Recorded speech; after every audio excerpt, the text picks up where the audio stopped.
இது ஒரு டாய். இதுவும் வந்து ஃப்ரம் குஜராத். இது வந்து மம்மி வாங்கிட்டு வந்தது.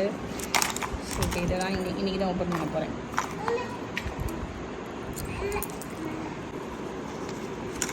ஆக்சுவலி இப்போ ஓப்பன் பண்ணலான்னு நினச்சேன்.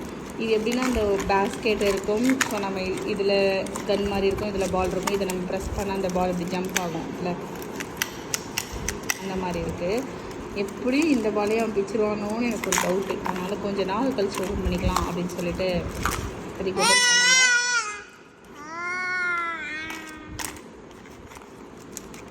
இது வந்து ஜஸ்ட்டு நான் என்ன பண்ணலான்னு இருக்கேன்னா, லைக் இங்கே கட்டி விட்டுட்டேன்னா அவன் கீழே உட்காந்து ஸோ அதை இப்படி பண்ணு சொல்லலாம். ஸோ இதெல்லாம் வந்து அப்புறமா விளையாடலாம்ட்டு இதில். அப்புறம் இது அடுத்த செட்டு ஆஃப் நியூ டாய்ஸ். இது வந்து பீச் டாய்ஸ். இந்த பீச் இதில் விளையாட்டு பார்த்துட்டு இதுவும் மம்மி வாங்கினது தான். இது ஒரு டெம்பிள் போகும்போது வாங்கினது. ஸோ அதுக்கான பிளேட்டு எல்லாமே இருக்குது இதிலையே.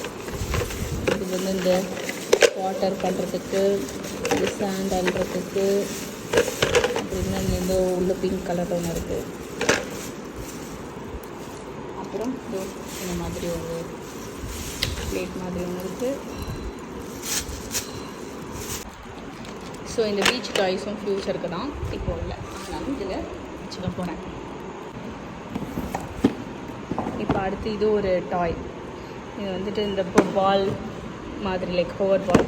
ஸோ இது வந்து காலால் இடித்து இது சிவேஷ் வச்சு விளாட்றனோ இல்லையோ, சிவேஷோட அப்பா வச்சு விளாண்டு தான் நான் பார்த்தேன். இப்படி இருக்கா. ஸோ இது வந்து ஆன் பட்டன் இருக்கா, இப்படி ஆன் பண்ணிவிட்டோன்னா இப்படி இது வருது. இப்படி இடிக்க நமக்கு திருப்பி வைப்ரேட் ஆகி வருது. நல்லா இருக்குது இப்படி வச்சு விளாட. ஸோ சிவேஷ் காலால் ஏற்றினதை விட சிவேஷ் அப்பா தான் காலால் ஏற்றி விளையாடுகிறார். ஸோ இது ஒரு டாய். இதில் வருது, குட்டி கை வருது. குட்டி கை நடுவில் எதுக்கு வருது இந்த குட்டி கை? எல்லாத்தையும் அவன் கையில் கொடுத்துடணும். சார் வந்து இதை தலைகீழ போட்டுட்டு சுற்றுவார். என்னம்மா செய்வீங்க? இதை சுற்றுவீங்களம்மா? எப்படிம்மா சுற்றணும்? இப்படி சுற்றணுமாம்மா? இப்போ சிவேஷ் இதை கையில் விளாட, சிவேஷ் அப்பா இதை காலால் விளாட, அப்படி தான் போயிட்டுருக்கு. அந்த வைப்ரேட் ஆகலை. ஸோ அதை வந்து அப்படியே வச்சு விளையாடும்.